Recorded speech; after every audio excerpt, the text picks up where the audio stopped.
Hello, everyone.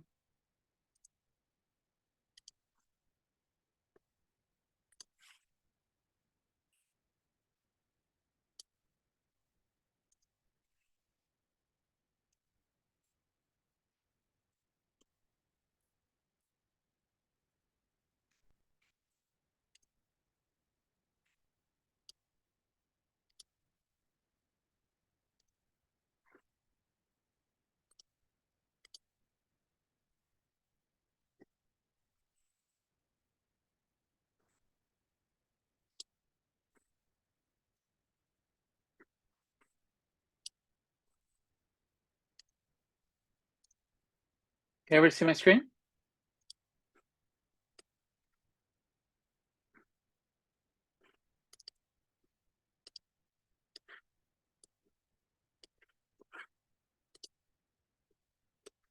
All right.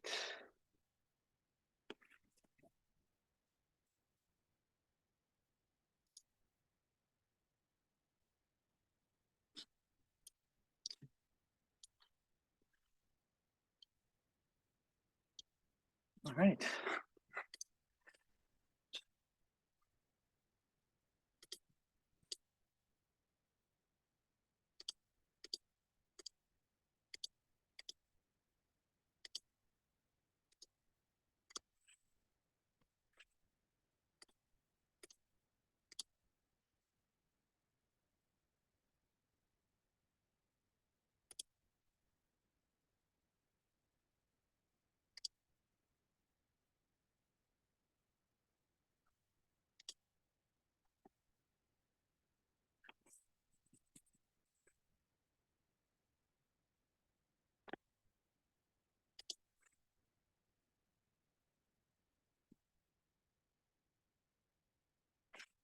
Right.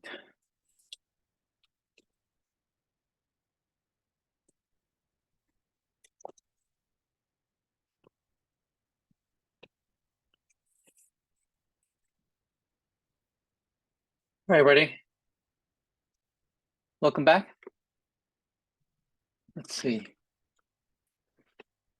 Yeah, so let's take a look at where we've been and where we are going. Let's see. So we are getting started on our third week and covering the second module or the second big topic of this course. Right. The first topic was all about HTML, right? Using a formatting language that allowed us to create user interfaces, a rough layout of content and rough formatting into headings, paragraphs, lists, tables.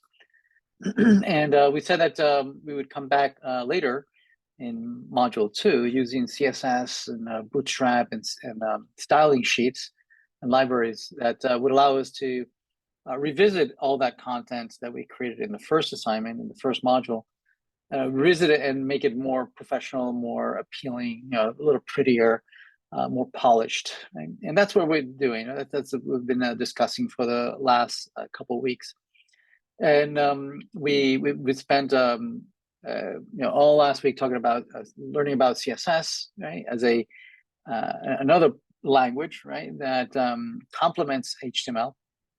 And that allows you to refer to all the elements and nodes in the DOM tree, right, that gets parsed and created by browsers, allows us to target different portions of the document and specify what they should look like, right, with what colors to use, which fonts, which background colors, margins, paddings, positions, widths, heights, and just declare what it should look like. And as you might have discovered, right, it's not trivial to make things look pretty and polished and professional with CSS, right?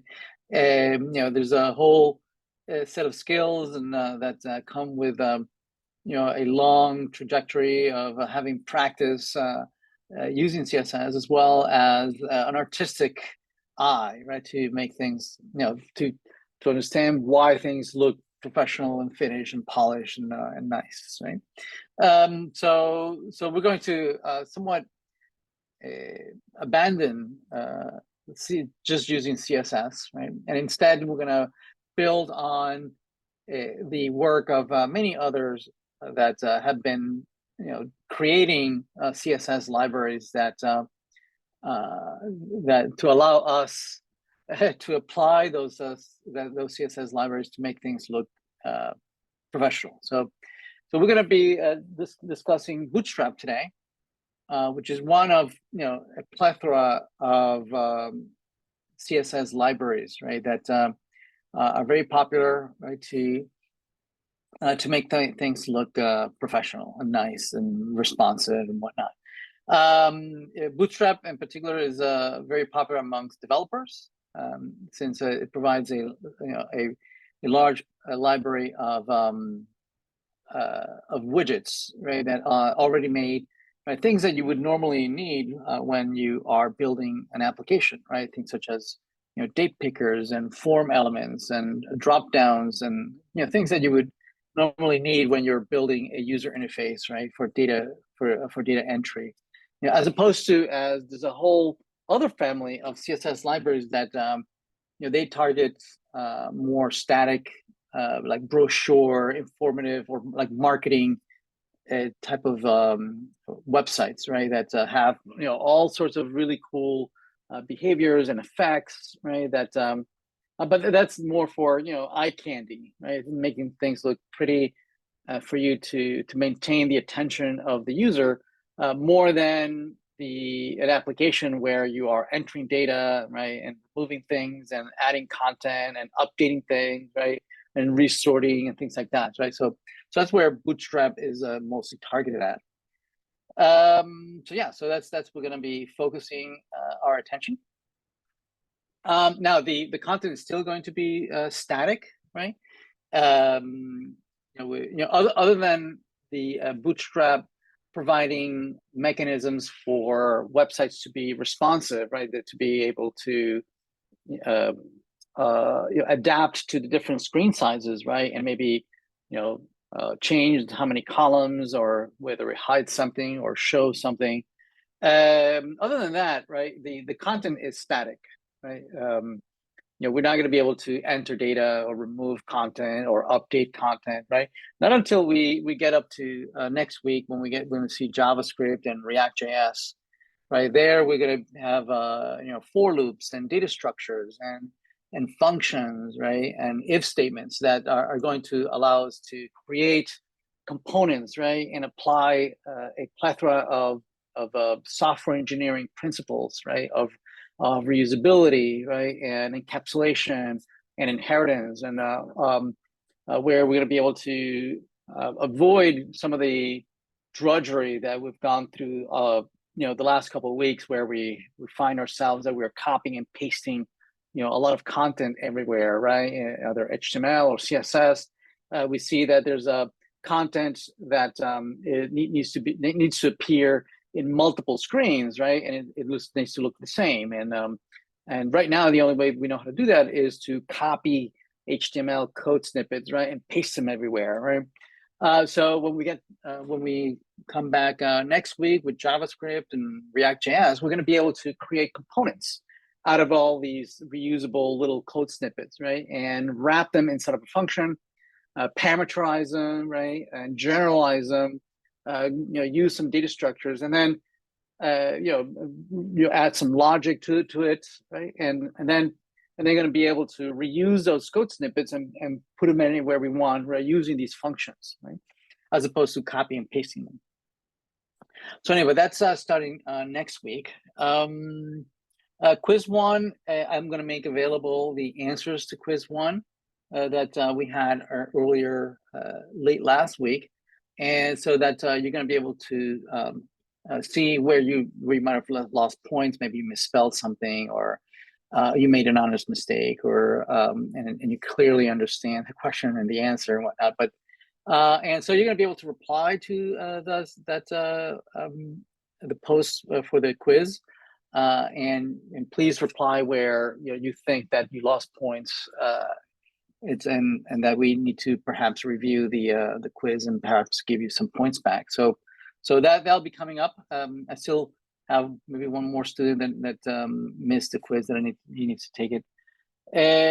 Also next week we'll have quiz 2, right? That'll be the second half of next week, and that's going to be all about CSS, right? And more or less the same theme, right? Where I'll give you a little a code snippet, right? And several fill in the blanks, right? And you're going to have to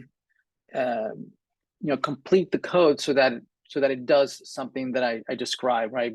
And presumably it'll be something like well, here's a code snippet for CSS, like, and a code snippet for HTML, and what if I want to change the foreground color to yellow and the background color to blue, right? So how do I complete the code so that happens, right? This behavior appears. So that will be later next week. Also the project, I changed the due date of the project to the 10th as opposed to the 4th. So this should give you almost one more week to complete the project. It also should give us a little more time to cover the database and for you to digest the the information on how to use databases and integrate database access, retrieval, updates, right, with your projects, right? So that's the 10th, which I believe that's a Sunday, right? So let's do that Sunday, and then that Monday following, we're going to start demoing, right? So you'll demo your project to a TA or myself, right? And you're going to be able to go through a list together, right? A checklist, and the TA is going to ask you, demonstrate, feature number 1, right, or feature number 2, all based on the requirements. It says, demonstrate that you can log in, demonstrate you can create an account, demonstrate that you can navigate to your profile, that you can edit your profile information, right, that you can search a third-party API. So they're going to ask you, demonstrate all these things, and as you demonstrate, right, they're going to check off, right, and give you credit for that requirement. So that's the latest that the project can be submitted, since we only have 1 week after that I have to have grades submitted by the 18th, right? So the undergrads already have set an exam on the 15th. So whereas that same week, I'll make the exam available as well for the graduate students, right? And whereas the undergrads, they have a synchronous, all synchronous classes, graduate and undergraduate, have the exam, one single day at a particular time and whatnot. The online asynchronous classes, like this one perhaps, the exam is made available for several days, okay? And then you can choose which day to take the exam, and it will be during that same week, okay? So probably will be made available that Wednesday, right? And will be available for 72 hours or something like that, okay? More on that as we get to that date. All right. What else? Any questions?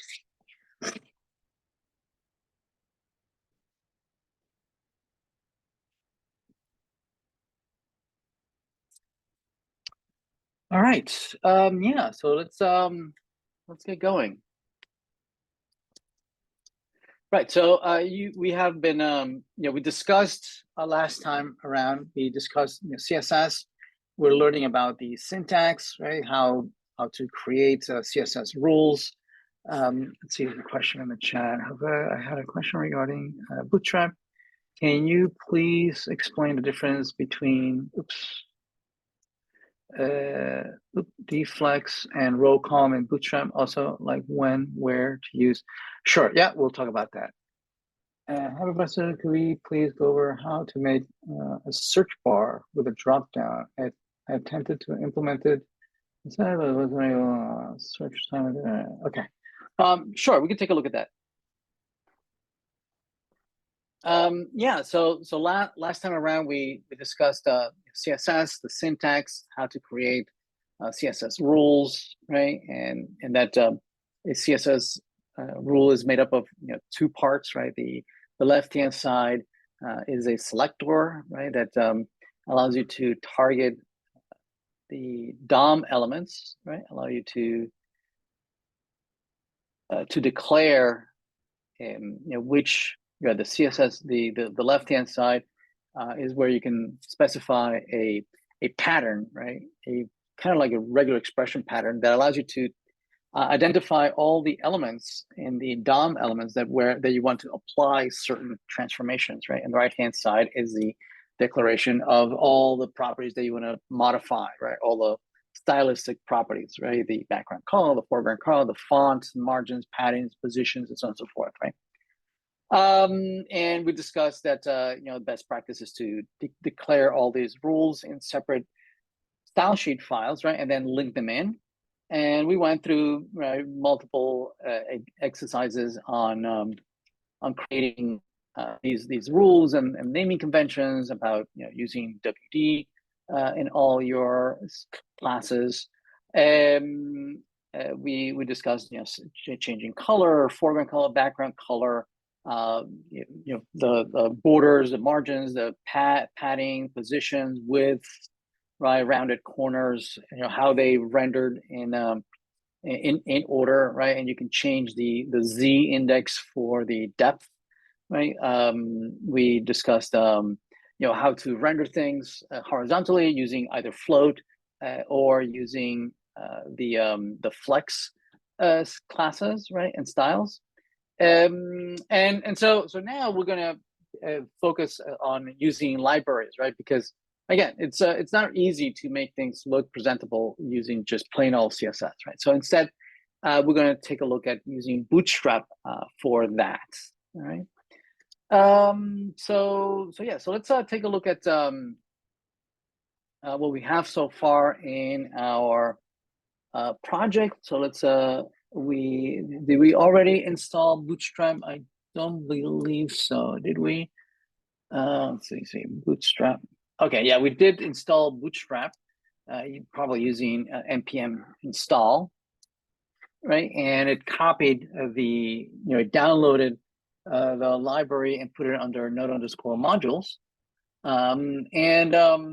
Typically, the way we make those that available to the rest of the application is by creating a lib or like a vendors directory where we can drop in those files that we can then import and link right into our project so that we can start styling things, right? So we did that, and we started looking at how to use the Bootstrap libraries. There's a question in the chat. It says, why do we move it to lib instead of referencing from node_modules? Right, because notice that node_modules is outside of the public directory. See that? So inside of the public directory, any file that is in there cannot reference anything outside of the public directory, right? Because the public directory is only what's inside the public directory is publicly available to the rest of the world. So you can't have anything in here that references anything outside of the public directory, okay? Now, when we come back next week, right, and look at the source directory, that's different, right? Here, we're going to be using JavaScript, and we're going to be using React.js, and the code under the source directory goes through a compiling and building process, right, where we can actually reference things that are outside of the source directory, even inside of node modules, including the Bootstrap that is in there. But that goes through a process where it grabs all the JavaScript, it grabs all the CSS, right? It compacts it concatenates everything into one single deployable bundle, right? And so So because it goes through a process, and so instead of us copying from node modules ourselves into the public directory, the build process does that for us, right? It goes and fetches the content inside of node modules, right? The Bootstrap CSS. It copies it into a bundle, right? And then it packages it into a single folder, right? That has everything in there. But since we don't have that yet, right? We're doing it manually ourselves, right? And putting stuff in the public directory manually ourselves, right? So yeah, so more on that next week when we are going to reference stuff inside of node_modules. Okay, but yeah, that's later next week. For now, yeah, we had to do it ourselves manually, right, and copied it in there because we can't reference anything outside. So last time around we discussed bringing in some Bootstrap, the library, right, and playing around with some classes in there. In particular, we took a look at the display classes, right? The dnone, the dblock, right, to be able to hide and show certain things, right? So let's start this and let's see what that looks like. Right. So yeah. So we look at the Bootstrap and we saw that we can control when things are shown, when things are not shown, depending on the size of the screen, right? So there it is. So notice that as we change the different size of the screen, right? Notice that it targets different elements, hiding and showing different things, right? And this totally can be useful, right, for implementing some of the requirements for the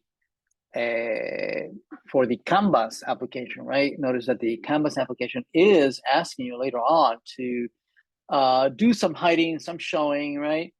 So for instance, I believe you're asked to in the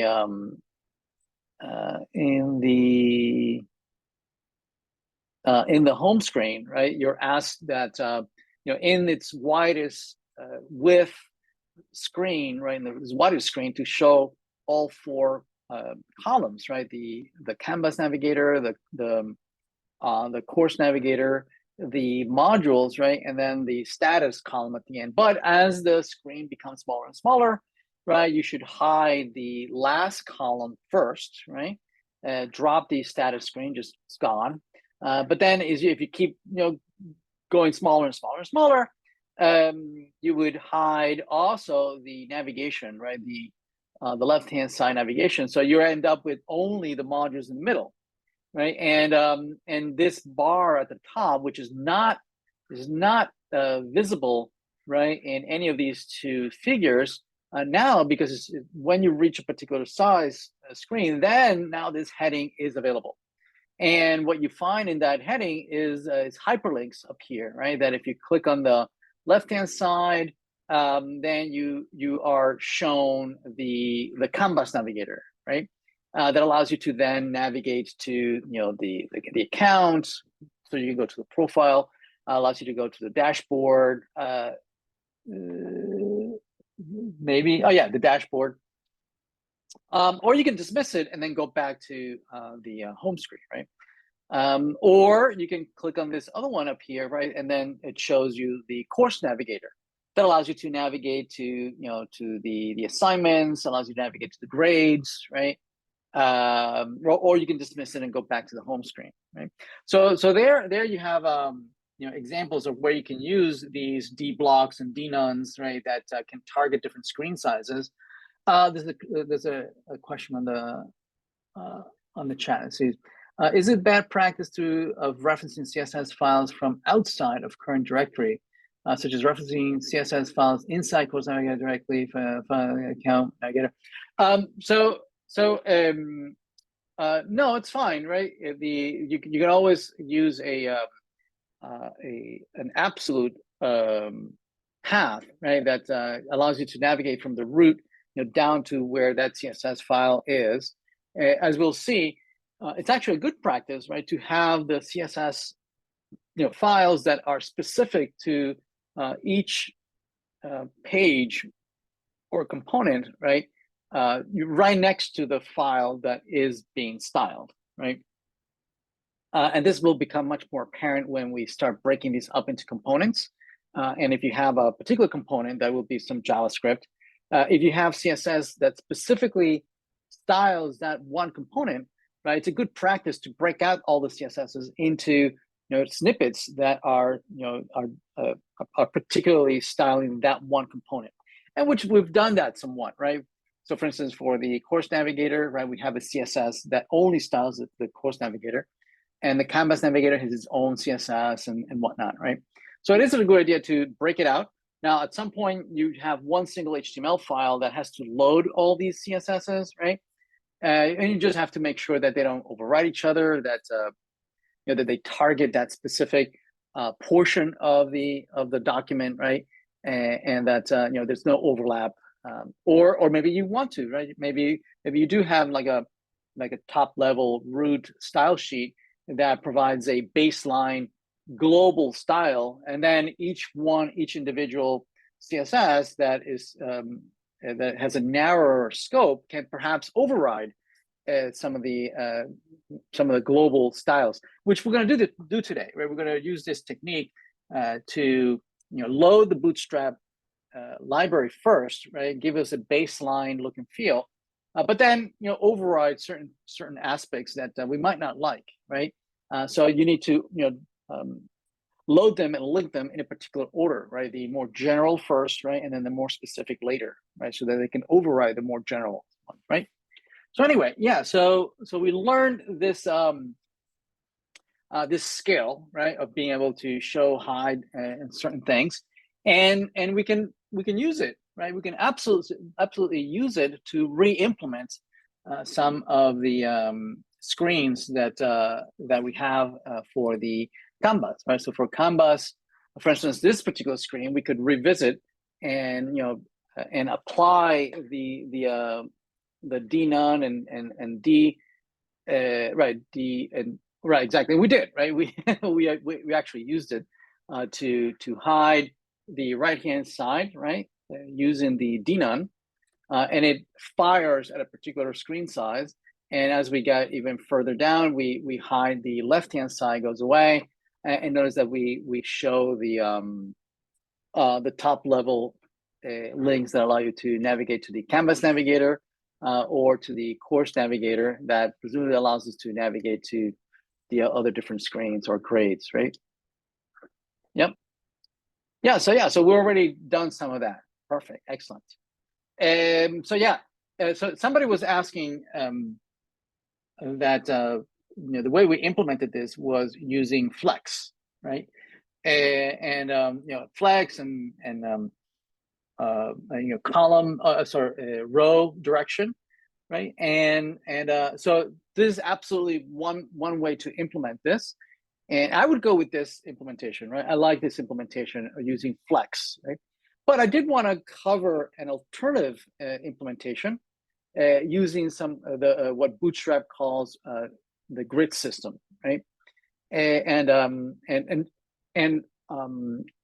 discuss how you can have a very granular control of the layout, right, of the screen, using the grid system, and also wants to cover, being able to perhaps re-implement this using some of the widgets that Bootstrap already provides, right? So I'd like to take a look at that, as well as visiting the assignments, right, and styling these assignments using some of the Bootstrap form elements, right, and styles.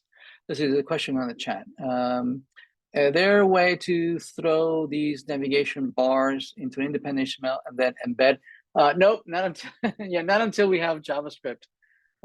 We discussed this at the beginning of the lecture, right?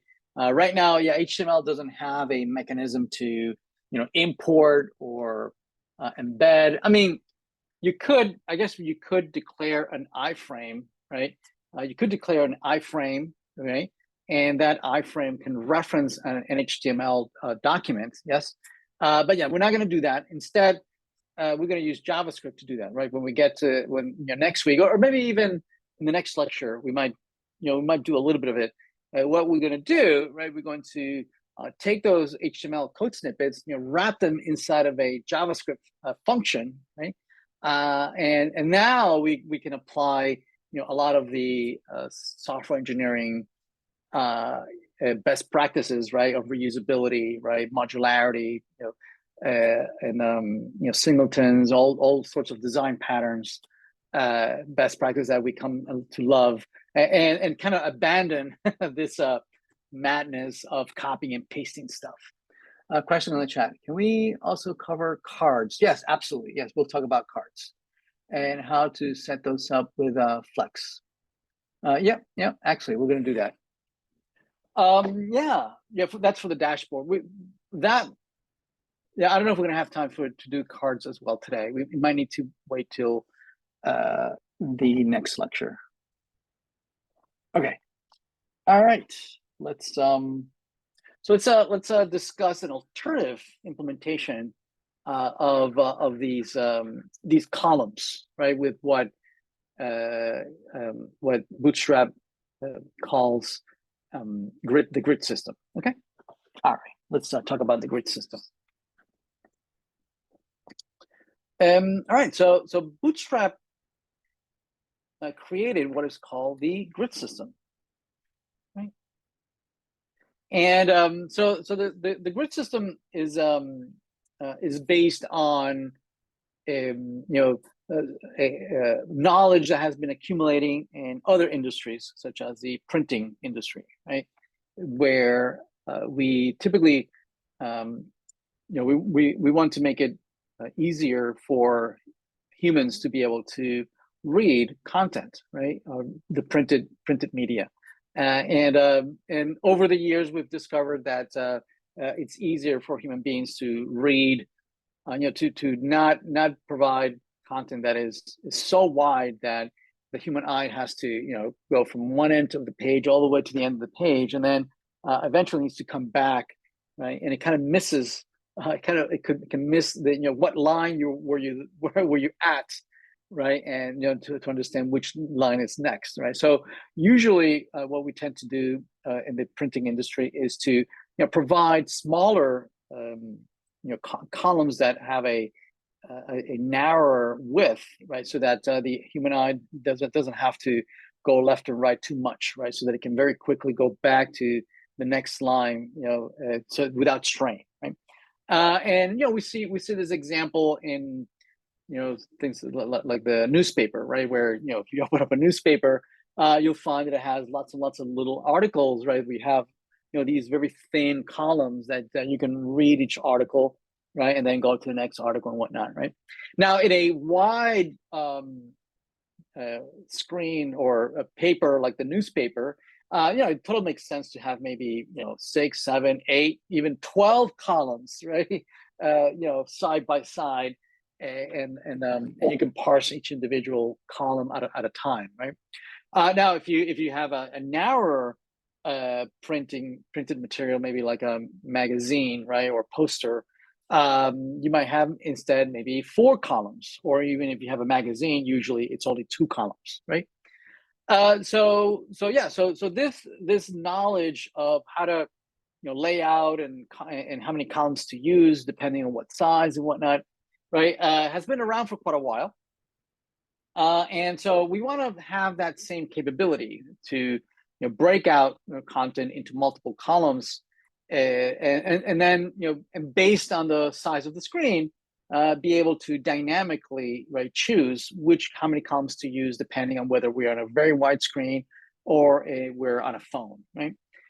So to accomplish that, the Bootstrap has created what it's called a grid system, right? And the grid system is based on the row and column classes, right? So a grid typically is made up of many rows that then and each row can be split into multiple columns, yes? And you can accomplish that by using just plain old divs that has a parent row, right, that wraps around multiple columns, right? So you have several columns, yes? And so this kind of brings back the layout that you can achieve with tables, right? Where you can have a TR, like a row, right? And then you have lots of TDs that represent the multiple columns in that row. Yes. So you can basically accomplish that same exact layout of a row with multiple columns just with using these classes, right? So let me demonstrate. So here in the lecture, right, let's create another H2 here with talking about the grid system, right? So if we copy this, I guess we don't need this outer one like that. So we have multiple columns here, and maybe let's add some more information. So lodem ipsum. So multiple lodem ipsums here. So let's see, lodem. Okay. There we go. So let's save that. And if we go back to our rendering here, go back to our Bootstrap lecture, there it is, right? So we have this Bootstrap, we have the grid system, and we have these three columns, right, side by side, right, in a row. Make sense? We could totally do this with Flex. Absolutely. Yes. So now the behavior, the default behavior is that all the columns are the same height, right? Now it might be useful to paint the background of these columns so that we can keep track of what each one is doing, right? So Bootstrap declares several background colors, right, that start with BG, and we have some colors such as light gray. Can you see that light gray? There is BG, blue tertiary. That's very, very light. Let's see, is there another one? BG, that's way too light. Dark subtle, let's see what that does. Okay, there we go. And let's do another one here, BG, color yellow. Let's see, opacity, primary subtle. I think that's light blue. There we go. Yeah. So you can see them, right? There's three columns, and you can have any number of columns, right? You can have, maybe let's add one more. So how about info subtle? Maybe, let's see. That's kind of like bluish, like a cyan, a light cyan. All right. Everybody good? Okay. So yeah, and they're all the same height, right? Now we do want to do the width, right, is automatically adjusted, and they're all of the same width, right?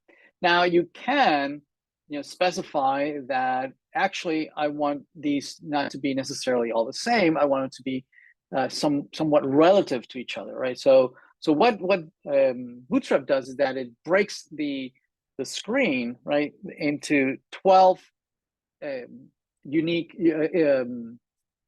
equally spaced units, right? Virtual units, right? So into 12 virtual columns, right? So that you can specify that columns should be some fraction of 12, right? So for instance, you might say, this one, instead of being columns, if there's just plain columns, then they all want to be the same width, right? But this one, you could say that this one is actually 2 12ths, right? And this one is maybe also 2 12ths. So what you end up with is that these being narrower, these two being narrower than the other two, right? And so these are 2 12ths. That means the remainder, this whole thing, remainder is 10 12ths, right? And this last one here is also 2 12ths. Now, as long as everything adds up to 12, then you're good. Right? So this one, excuse me, and this one we might be also 2 12ths, right, like that.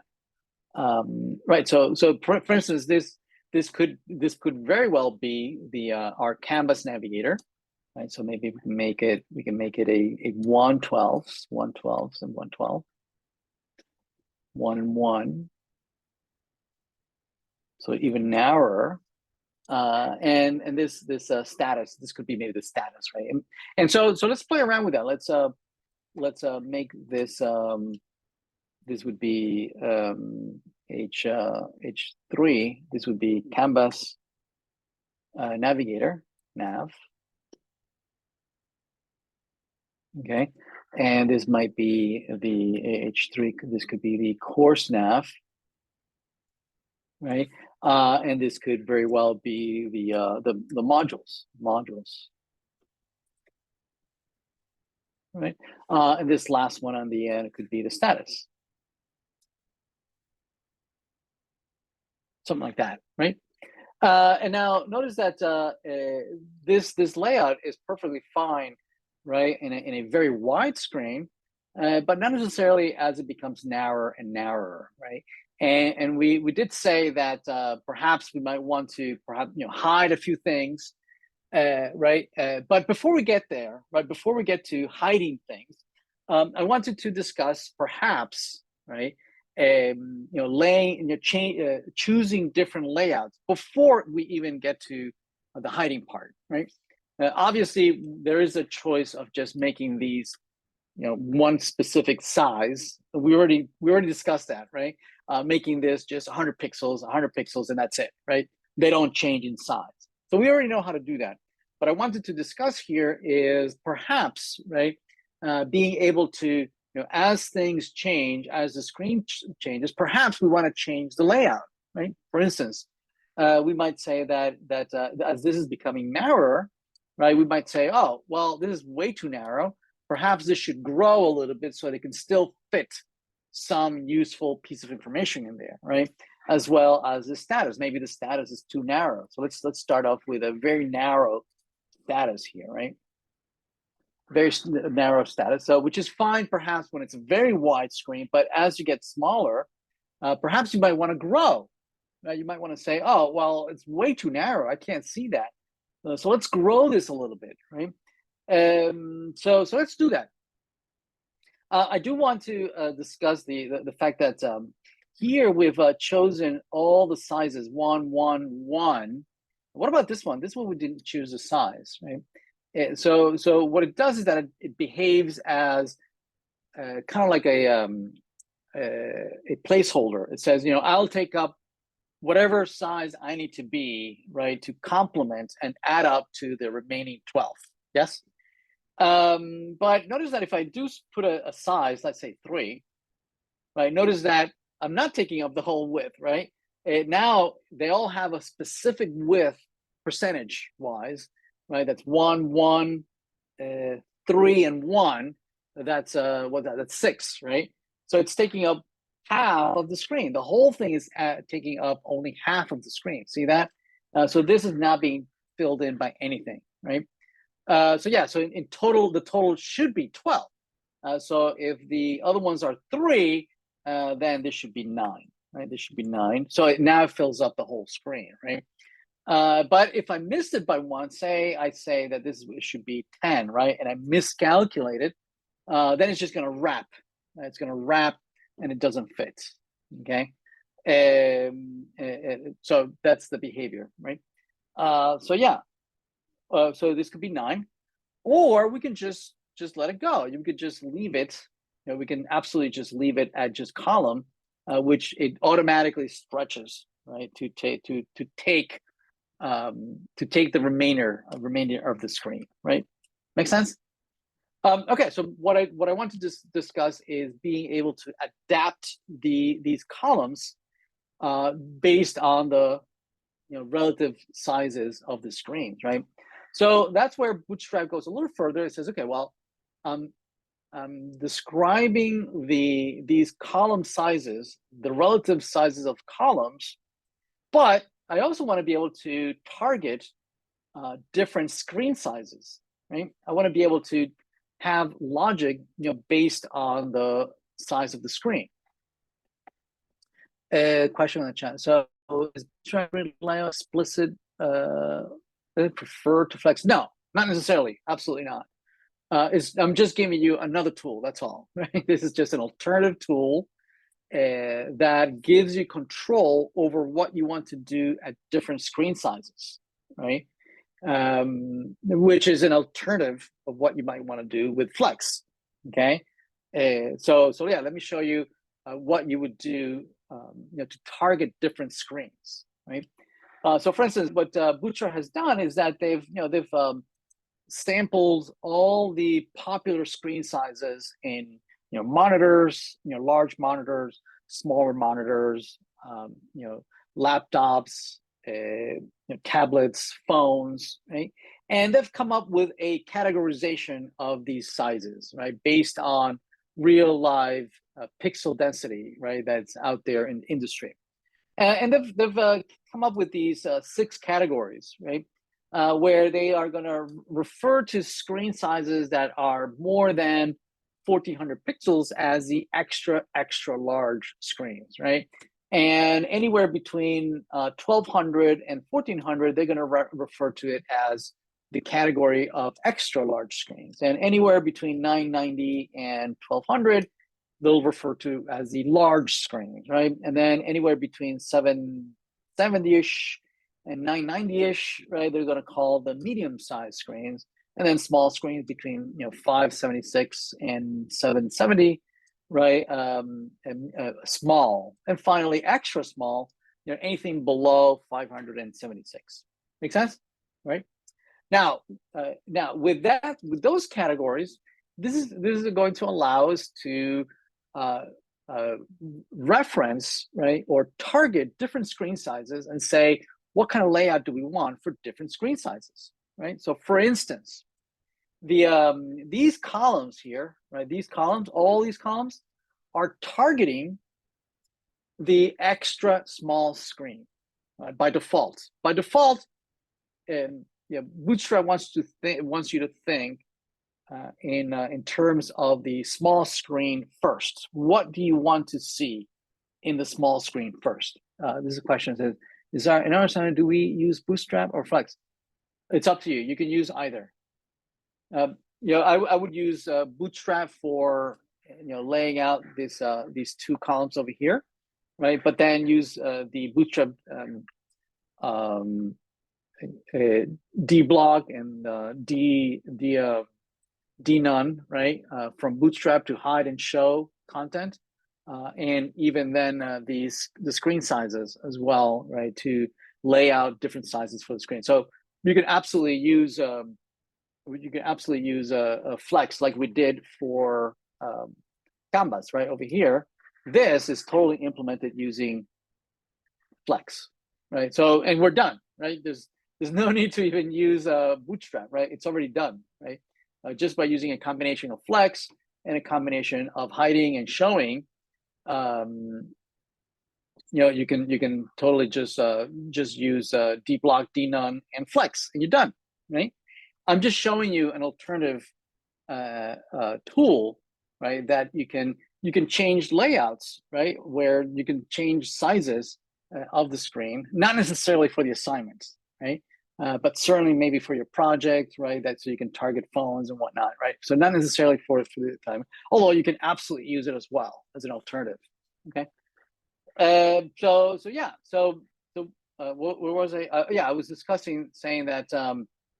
All right. So this column, right? These are all targeting small size screens because Bootstrap follows the philosophy that's referred to as mobile first philosophy, meaning that you should be designing for the small screen first, okay? And then as the screen size gets bigger and bigger, then you should start considering what you want to do for the bigger screens, right? And the idea behind that is that the biggest demographics of users that are most likely to come use your application are going to be the folks with phones, right, with small screens, right? So you should consider most of your audience first, right? And then if folks have a bigger screen, then absolutely consider those as well. And so this kind of attitude or this philosophy kind of forces you to decide what is the most important content in your application, in your content, right? And as the screen becomes larger and larger, then perhaps you show more content, right? As the screen becomes bigger. Okay. So for instance, we might say that by default, right? By default, in the this layout, right? This layout, we should start thinking first, what is it that we want to do in the smallest of the screens like this, right? What should we show? So let me put this in a, let's put this here all by itself, right? So what do you want to do in this really small screen? So typically what we like to be able to do is that these should not show, right? This should be D none, right? And this also should be D none in the smallest screen, and this one too, D none, like that. So they shouldn't show, and only the modules should show, right? But now, as the screen becomes bigger and bigger and bigger, what do you want to do, right? So let's say, right, the solution is that when I get to a particular size, maybe let's say, so that's extra small, right? That's extra small.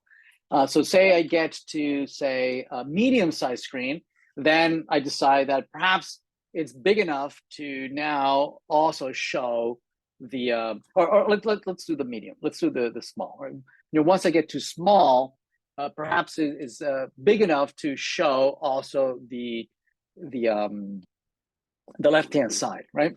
So for instance, I might say that when we get to D small, right? Then I want to show it, like block. There we go, right? I want to show these two. I want to show these two when I get to small. Right, so I'm here. Let's refresh. So when I get to small, there they come back. They come back when it's small. But those two columns are way too small, right? And this is assuming that I made the decision that this is the size that I want to target first, right? So, but those are too small. It's way too small, right? So, what size should I choose? Well, it might be that actually for this screen size, for small screen size, I should be at least two columns wide, right? 2 columns wide. So now I can target specific screen sizes, right? That's the size I want at that screen size and above, just like the SM block means that I want to start showing it at the small screens and above. This too, right? That means that I want 2 columns starting at screen size small, right? And from there on, right? So let's refresh. So there it is. So maybe that's a little wide enough to for my requirements, right? But then perhaps when I get to medium size, maybe it's too wide, perhaps, right? So I might say, well, when you get to medium size, perhaps it's already too wide, right? So I could say I want to go back to just in the medium size, go back to just one column, right? Oh, just one column, right? So there it is. So in the extra small, I don't want it. In the small, I want it to be 2 widths, two columns wide. And when I get to medium, I want to go back to just 1. That makes sense, right? And perhaps maybe the size might not be right. So perhaps this should be medium. Maybe this should be medium, right? And this should be when I get to large. Maybe that's better, right? And I only want to show this starting at medium and starting at medium. There we go, right? So let's go back to here. Let's refresh. So I am extra small, and not until I get to medium, then I show my 2 columns on the left side. And as I grow, then I can shrink them back to just 1. And perhaps this might be a good time to show my my status, right? So my status is this one on the right. I want to show it when I get to medium, right? When I get to medium, so I say D medium, block. I want to show it, and I want to show it size 3, say, right? When I get to medium, right? So when I get to medium, I want it to be of size 3. There it is, right? So I can now target each screen size and have a different layout as I grow and adapt, right, the relative sizes of the columns, based on the screen size, right? And then perhaps when I get wider, right, perhaps the status bar is way too big, right? Maybe it's not. I don't need to be as wide, right? So that when I get to perhaps the column large, then I can go back to just 2, 2, right? So that's right. So that's 3. And when I get to large, I can squeeze it back to 2, right? And when I get very, very, very large, right, I can just go back to, say, an extra, extra large, just bring it back to just 1.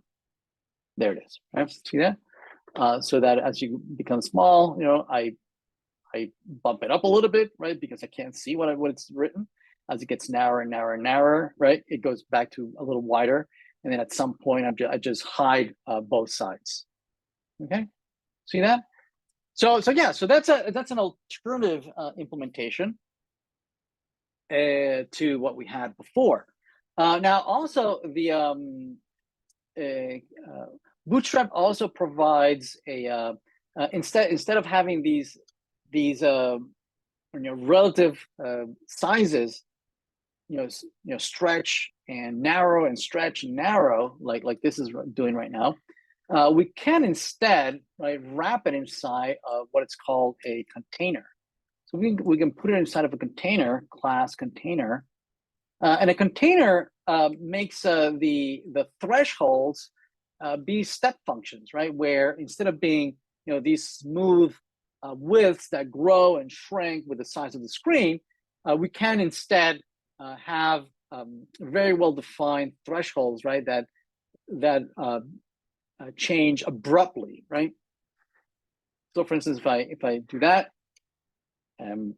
first of all, containers they work by having a default set of margins on the sides, right? And as you become narrower and narrower and narrower, right? They change the margins, right, to enlarge the center, right? The container, right? See that at each step, I notice that it's going from 1 down to up to 2, right? And as it becomes narrower and narrower, it's going to go up to 3, right? This side on the right hand side. Same thing is happening for the left hand side, right? It went down from 1 to 2, right? Went up 2 because it doesn't fit, right? And then up when I get to the bottom, right? It just it gets wider and wider until it gets to the smallest one and it just hides everything, a block, right? So it's 2 different alternatives, right? One is based on a continuous, nice, even flow of the sizes, right? Whereas the other one has a target the step sizes by adding margins on either end, right? Again, 2 different ways of laying it out, using different criteria for the widths. Make sense? Everybody good? Okay. So yeah, excellent, great. So now let's focus our attention to other aspects of the family of widgets that Bootstrap provides, right? In particular, I'd like to discuss a few of them. One of them is the list. Okay, and the other one are tables, drop downs, and cards, right? Let's take a look. Well, we can do cards first. So let's do list first, and then we can take a look at cards. So for lists, again, the Bootstrap has a plethora of widgets, right, that make it very popular amongst developers, right? So that we don't have to reinvent any of this, right? We can just copy that, right, and just use it as is in our code, right? So, for instance, I can I can bring in my list here. I can say H2, and these are lists. Again, I can just paste that list and see how it renders. All right, so there's our list. So notice that this content is being stretched all the way to the edge of the screen, which is not very pleasing, right? So commonly we use containers, right, to add margins all around, right, to either center our content or bring back some of that 8-pixel margin that used to be there, right, when we didn't have Bootstrap, right? So remember the default styling, right? If we go to assignment 1, right, or assignment 2 or whatever CSS lecture, notice that we used to have all around the page, we used to have an 8-pixel padding all around the screen, right? When we brought in Bootstrap, we kind of lost that, right? Notice that there's no padding around, right? So the container classes allow us to bring back the margin in different behaviors. Like the pure container just adds margins of equal size on either end, and then it resizes the margins to keep the content always centered. Right? Now there's another container which is also very popular, is to wrap this inside a container called container fluid. Now, container fluid, what it does is that unlike the container, or the regular container, it provides a nice, smooth resizing, but then a padding all around. Let's see, there's a question in the chat. Does container always display in the center? Yeah, the regular container, yes. Now, the container fluid, no, right? The container fluid doesn't center the content. It just adds a nice, right, margin, padding all around, right? So that the content is not flush with the edges of the screen, which tends to be kind of ugly looking, right? When you have content that is flush with the edges of the container, it looks ugly, right? So some padding around is always a nice white space. It's pleasing to the eye, right? So please, no content should be flush with its container. So there it is. So there's my list, right? And so I could use this list, right, to implement all sorts of things, right, including things such as the Canvas navigator, right, the course navigator, the weeks, right. All these are lists, right, and it's a very common thing to do is to render all this in terms of lists, right? All this is, right? All this UI is just a whole bunch of lists, right? You have a list of the hyperlinks here on the left. You have another list of hyperlinks. You have a list of modules. Each module has a list of stuff in there, right? You have a list of things that are coming up, a list of to-dos, a list of hyperlinks over here, right? So basically, it's just a whole bunch of lists that are formatted to look differently, right? And that's that. Now Bootstrap already provides a baseline of how to style this. It provides already a vocabulary of classes, right, that allow you to target the parent UL or target the child items in there, right? It already provides a vocabulary of, for instance, things that you might want to do with these. You might want to maybe highlight a particular line item, right? And for instance, you can use the active class, right? And that automatically, changes the background, changes the foreground, changes the color of the border, right? So it already provides this vocabulary that even though this might not be exactly what you want to render, it at least provides the the baseline margins around, right? The fact that you want to perhaps change the background and the foreground color and the borders and whatnot, right? So it creates this baseline of which you can then build on, right? So one of the things I like to take a look at it is, for instance, be able to override or implement using this, implement the either the canvas navigator or the course navigator, right? So let's take a look at the course navigator. Let's see if we can implement the course navigator out of this, right? So first of all, we do want a UL, right? Or a list of hyperlinks, right? If you just have hyperlinks, which we do, you can either implement either a UL with hyperlinks in the center here, right? Which I think they have somewhere in here, hyperlinks. Or better yet, use this div. Use a div, right, that has a content of a whole bunch of hyperlinks in there, like that. See that? Let's grab that and let's put it in here. So that's lists.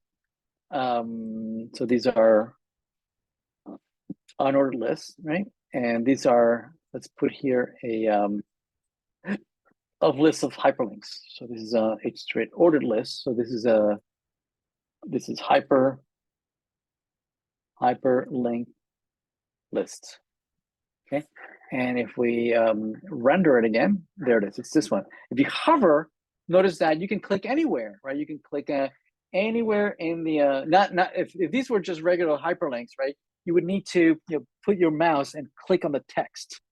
But these, right, are implemented such that you can really click anywhere, right? Notice if I hover, right, anywhere, notice that it changes the URL, right? Which is very convenient, right?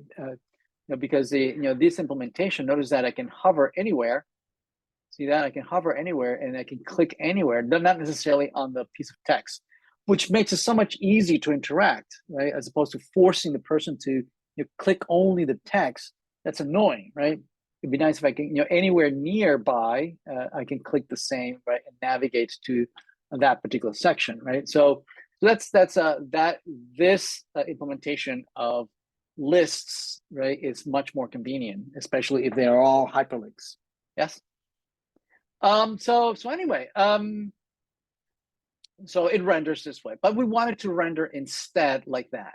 We wanted to render like that, right, where the hyperlinks are red, right, and when they are selected or active, they're black, right? And instead of changing the background to blue and the foreground to white, right, instead it changes the border here on the left-hand side.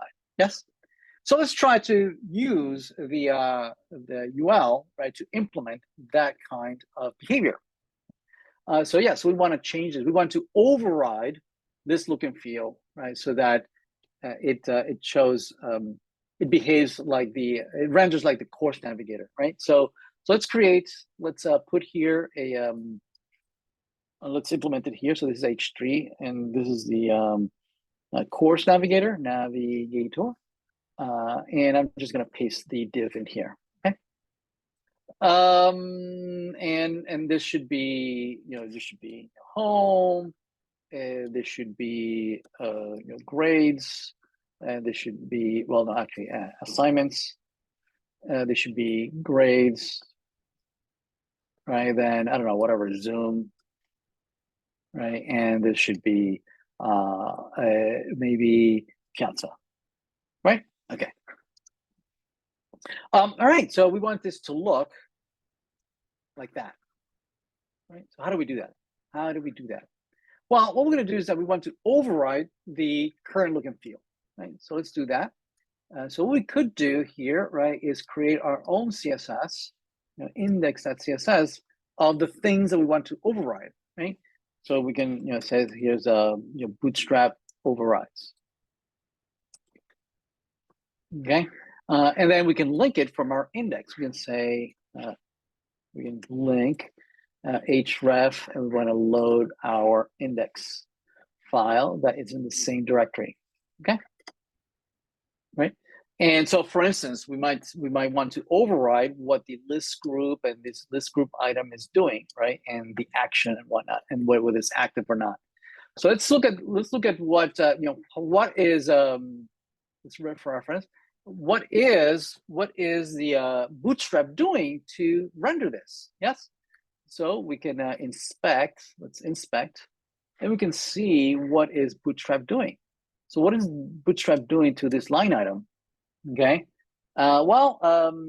this list group, right? So, well, it's changing some foreground colors, some background colors, right? It's and notice here this active is changing the color of the text to be white. The background color is changing it to be this blue, right? So we want to start overriding these things, right? So what we could do, right, is, for instance, just copy this, right? Copy this this code, bring it into our CSS and paste it in here, right? And so this is what Bootstrap is doing. Now notice that it tells you here that this rule is being fired, right, on that element, and it's being provided by the Bootstrap main.css. Now if I refresh now, look what happens, right? Notice that the Bootstrap min, right, that rule, notice that it's all stricken out, you know, kind of saying that I have been overwritten. Instead, look at the rule that is firing. It's the one that I define in index.css, right? Because notice that it's exactly the same rule, and mine wins over the Bootstrap because mine is being loaded after Bootstrap, right? So if they are identical, then they would have the same, the same priority. So the one that's closest to the elements, the ones that declare later, wins over the previous one. It overrides it. It rewrites the rule. So probably we don't want to overwrite everything. For instance, this Z index, probably we don't want to overwrite it, right? It is okay. We're going to leave that to, we're going to leave that to Bootstrap, right? So if we refresh, notice that now we are taking the Z index from Bootstrap's rule, and but we are overriding the rest of the transformations, right? Notice that we are overriding the color and blah, blah, blah, blah, whatever, right? So what color do we want? So if it's active, what we want to do is to have the text to be black and the background to be white, right? And then we want the border on the left side to be black, right? So let's do that, right? So we're going to override the color to be black, right? The background color to be white, right? And the color to be white. Right, so that if I refresh, notice that now it's black. See that? And the foreground color is white. Plus, we wanted to have the border to be black, right? So we can change the border. We can say border, right? We want the border on the left, right? On the left, we want it to be 2 pixels wide, solid, and black. Right, there it is. So notice that it's indeed overwritten, except that there's this little squiggly at the top, right? If I make this a little bigger, we can see that there's like a rounded corner, right? And where's that coming from? That's probably coming from. Notice what Bootstrap is doing. It's saying that the first child, the list group item, the first one should have a radius, right? And probably the last one too. Like for instance, this last one, notice that if we apply this active and we apply it to the last one, not disable, right? Notice that there's also a little rounded corner at the bottom, see that? So we need to get rid of all of the rounded corners. Because like if we look at this last one, the last child also is getting a radius, right? And the first child is also getting a radius. So how do we get rid of all the radiuses, right? So what we could do, I think we could just apply it to the top one, right? And just say, probably, let's see, we could say, hey, the whole list group, I don't want any radiuses, right? So the whole list group, right? And then it gets inherited. Notice that it's inheriting. See that? If we look at this, it says that the radius is being inherited, right? Whatever the parent says, right? And the list group probably has our radius. There it is. See that? There's a border radius that's being applied. So we're going to turn that off, right? We're going to turn that off. We're going to say list group, right? We're going to grab that. We're going to create our own, list group. List group. We're going to say that in the border radius, I want it to be 0, right? So if I refresh, notice that indeed, right, there is no border radius anymore. See that? Okay. When it's active. Okay. So what about all these borders all around, right? Where's that coming from? Let's see. If we look at the list group item, right, we do have some borders here. We have some background color, which is white, which is good. We have some padding, which is probably okay, right? But the color probably want it to be red, right? So let's overwrite this. Let's copy this, right, and just bring it over here, right, and say that probably the position we don't care. We're gonna leave it as is.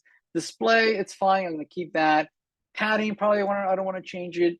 The color, I do want it to be red, right? I want items that are not selected, that are not active, to be red. So we're gonna go with red here.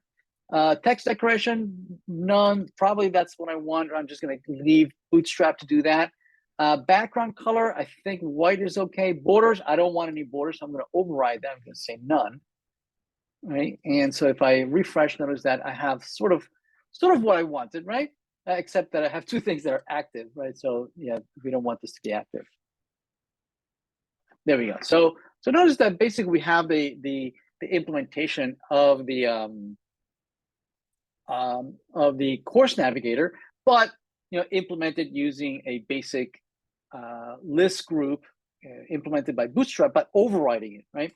Although notice that here it's been applied to all my lists, right? The unordered lists, the hyperlink lists, right? And this course navigator, which is probably not what we want, right?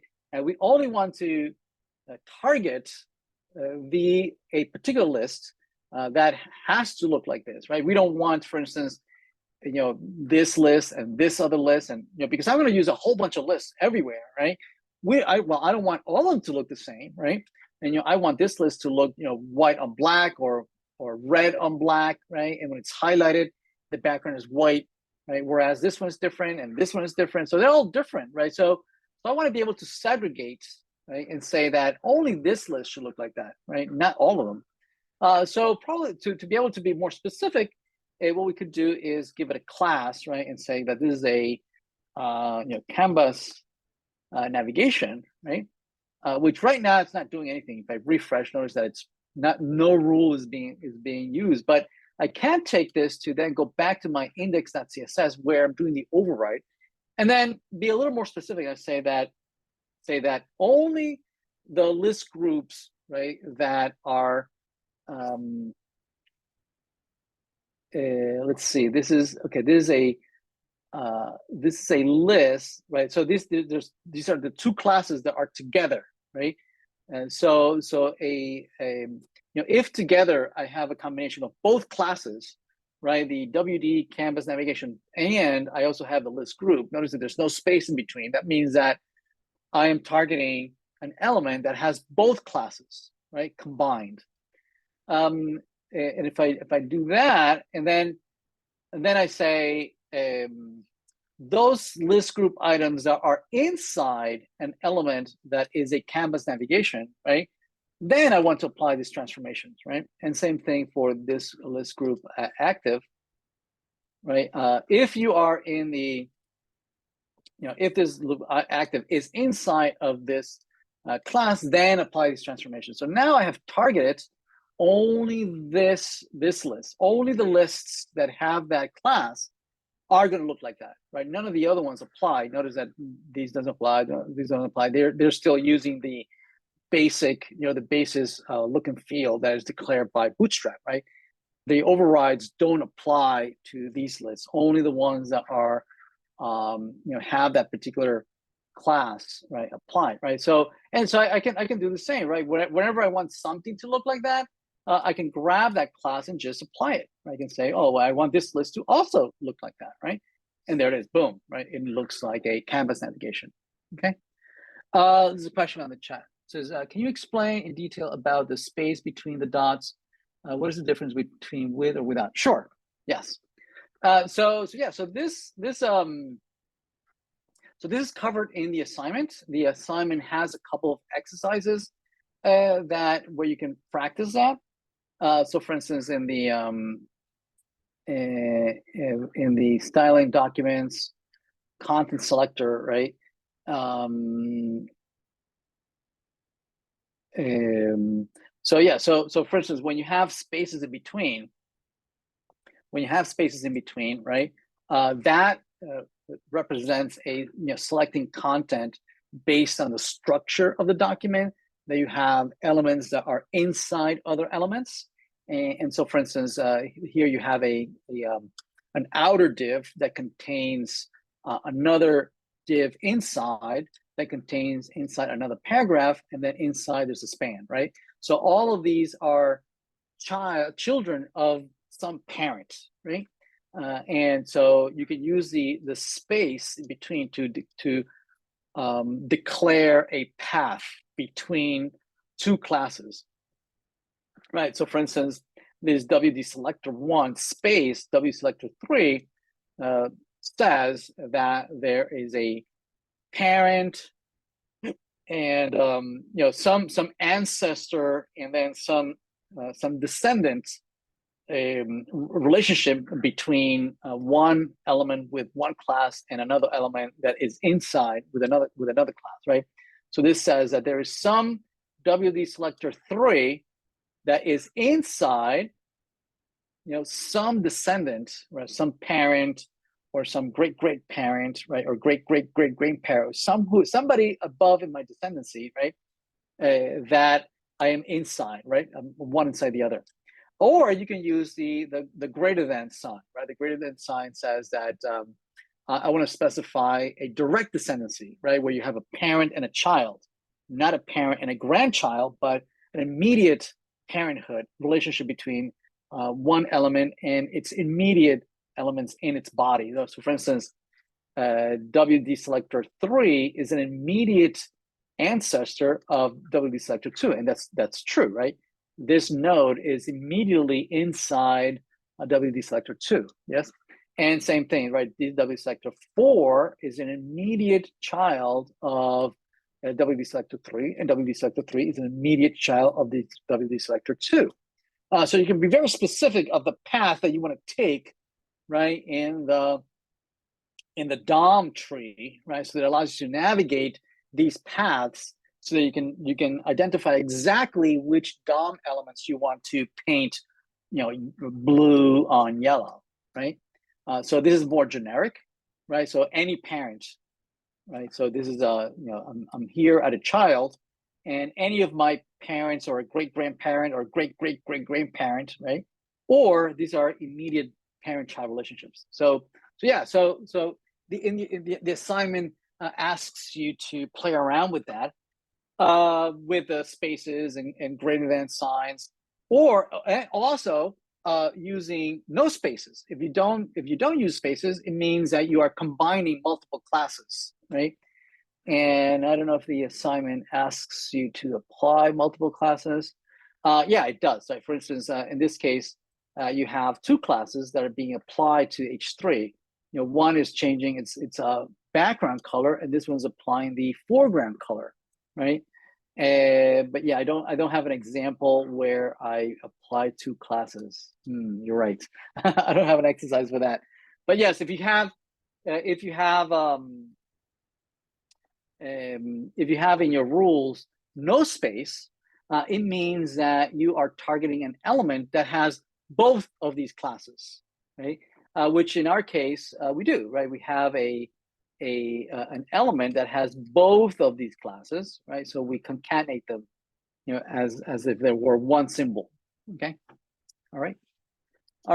Yeah.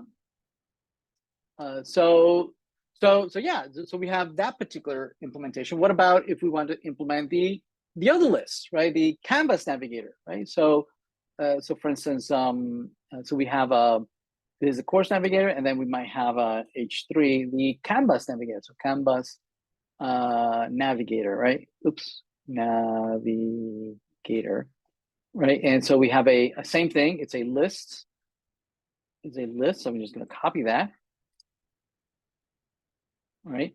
And then it renders twice, right? We have the Canvas Navigator and the Course Navigator are rendering the same, which we don't, right? We don't want. So this would be, oh, did I just use Canvas Navigator? Oh my goodness, this should have been Course Navigator. I'm sorry, Course Navigator.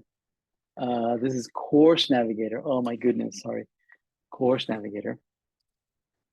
Course Navigator. There we go. There we go, like that, right? And this is Canvas Navigator. Let's see the question in chat. Can we use the navbar element for the navigation instead of using lists?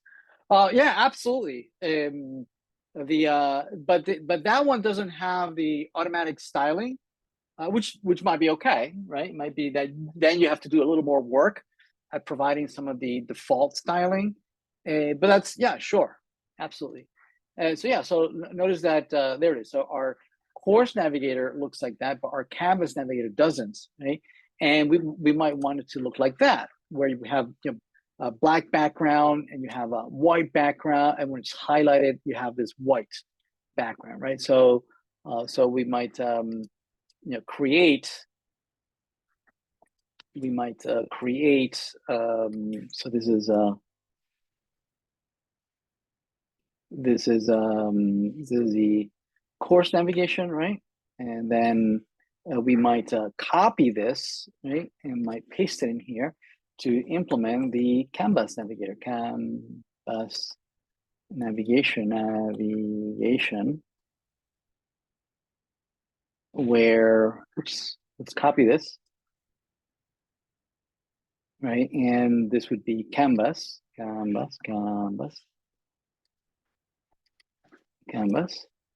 which now they would look identical, right? They both look identical, but we can override that. So no border. Yes, we don't want any borders. The color of the item should be probably white, right? White. The background color should be probably black, right? No borders. Let's see. Okay, looks like that. Very good. Then what the active should be, yeah, background white, perfect, but no, probably a border all around.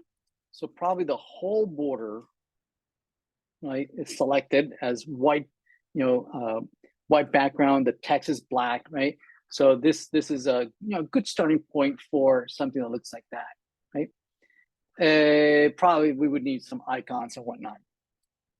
Right? So we can, you know, style the Canvas navigator like this, whereas style the course navigator a little bit different. Okay.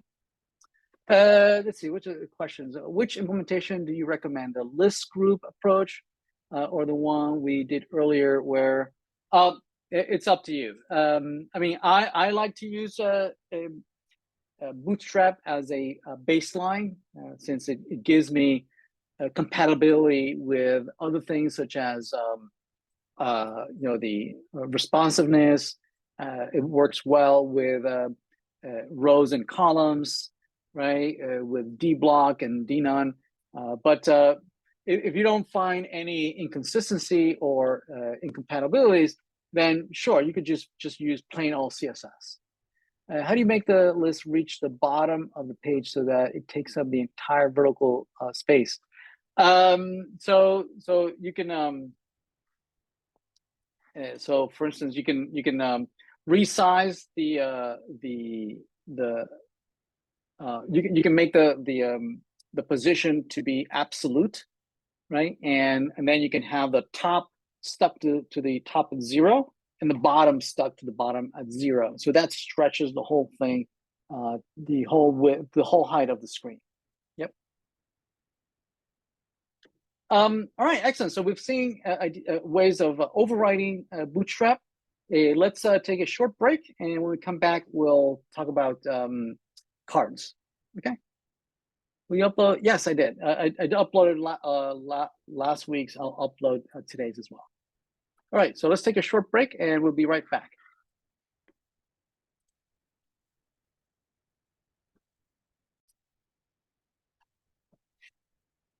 All right. Welcome back.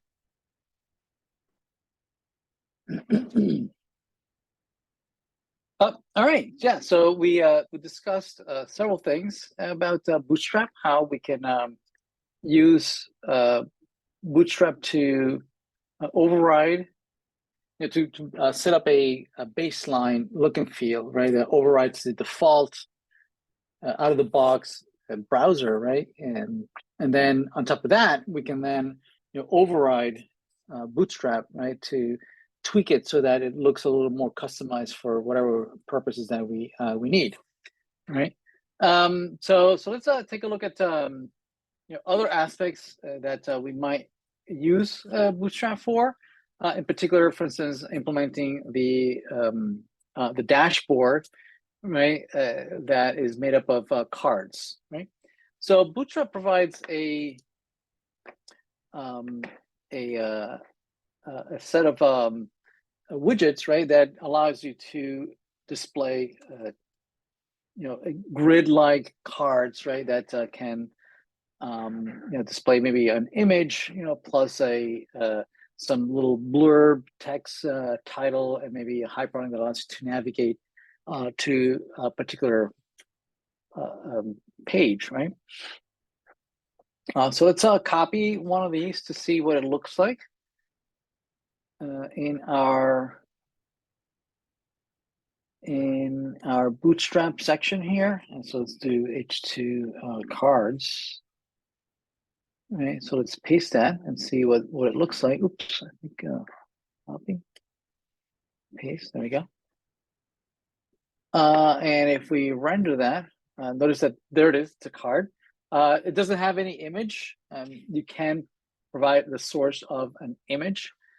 So let's say, we want to look for, React logo. Might want to maybe download a React logo, right? So maybe, I don't know, this one over here, or maybe this one. That was a little bit too big, and that's fine. And we can view the file, and maybe we can save it, right? And we'll save it maybe to C2023. This is fall. This is 5610. And we can drop it inside of the public directory, maybe create an images folder and put it in there. So there's maybe say React. Let's save that, save. So we should be able to see it in our public images. There it is, my react.png, right? So over here, we could maybe display, load the images and then react.png, like that, right? And see if that renders. There it is. So that's a React logo, right, for our cards, right? And so we could, use these little components, right, to render what the assignment asks us to do for implementing the new dashboard screen, right? So for instance, the dashboard screen looks like that, right? Which is basically this. If you go to the dashboard, you see all the courses that you are either a faculty in or student, right? And it tries to take up as many columns as possible, depending on the size of your screen, right? But as you make it smaller and smaller, basically it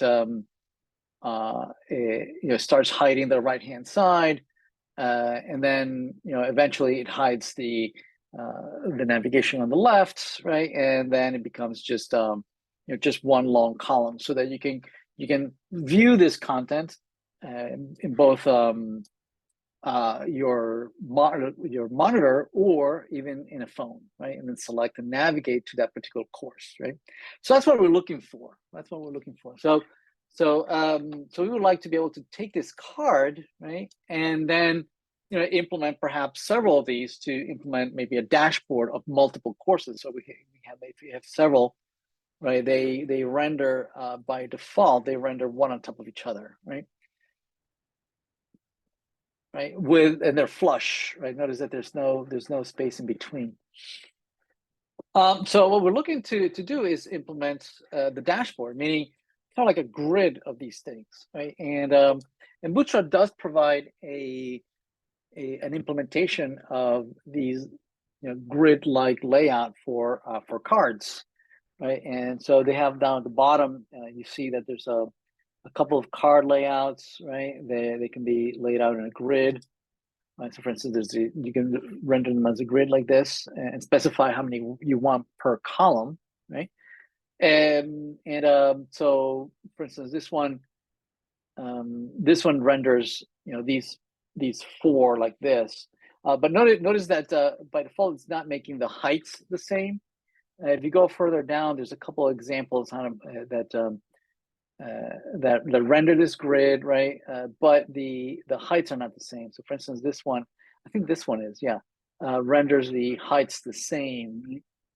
So let's copy this and see what it looks like. Let's do that and paste it in here. So we'll say maybe dashboard, we'll call this H2 and say dashboard, right? So I'm just gonna paste this. And now the image, probably can just copy this image for all of them. I just paste it here, image to all these, right? Like that. So that if we go back and refresh, notice that we have a grid. There it is. I think our image is a little bit too big. Okay. But this is not quite what we want, right? We notice that it is responsive when you get to when you get below a particular width, right? But we can change the width of these screens and fix the width of these, right, to see how it behaves, right? So let's override these dashboards so that the width are stuck, right? Are not resizing, right? They're only have a particular width. So let's see what the width we could use. So let's see. If we see the if we see the width, we have these columns. We have the row. We have the column here. You have the card itself. It's setting the height of the card, but we're not setting the width, right? So what happens if we set the width here? So we say width, say, I don't know, 300 pixels, right? So if we set the 300 pixels, notice that if I resize, it doesn't change the width, right? So that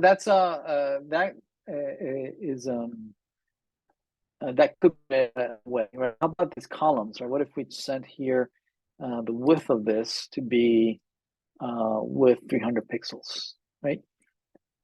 If we set the 300 pixels here, maybe that would work, right? On the column.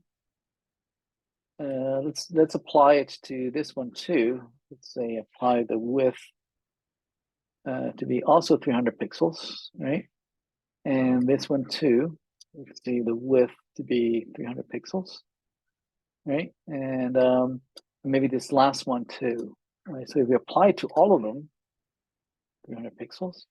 Notice that now we kind of have what we wanted. They're stuck at a particular width, and as we become smaller and smaller, notice that it wraps, right? If they don't fit. See that? And then below a particular size, it behaves as a block. So that's probably what we want to do, right? We want to overwrite or maybe create our own class that sets a specific card size, right? A card width. So in our index, right, we could maybe declare for our dashboard, we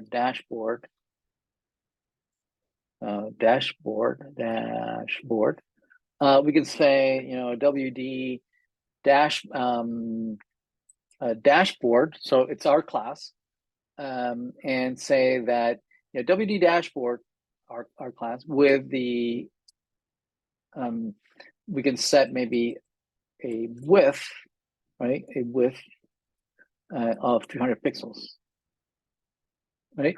And then we can go and apply this class to all our cards, right? So go to this card here and apply WD dashboard. right? And apply to this like that. Right, so that if we refresh, now notice that it behaves as we want it, right? And we can have a number of dashboards. Now we could do that, or what we could do is instead of doing a WD dashboard, provide a top level class, right? So let's remove that. Let's undo that. Let's undo that, right? And instead, I put here, right? Call it a WD dashboard grid, maybe. You can do that. And so then what we could do is that, knowing that we might have multiple columns in here, we can target, right, all those classes of column inside a WD dash grid, and those widths will be 300, right? So we can do that. We can say just one class. We can say WD dashboard grid, and say that all the columns inside, all the elements that have the column inside, well, those widths will be 300 pixels. See that? And that achieves the same effect, right? But now this is easier, a little bit easier, because you only have just one single class, as opposed to targeting every single a div inside, right? And so now you don't have to worry on remembering to apply a particular class on that div, and it works so that you can add any number of additional any additional cards, right? And it works for any kind of size, right? That it can wrap all around. Make sense, right? So you could take this, right, and implement the dashboard, right? You can implement the dashboard based on this grid made up of cards.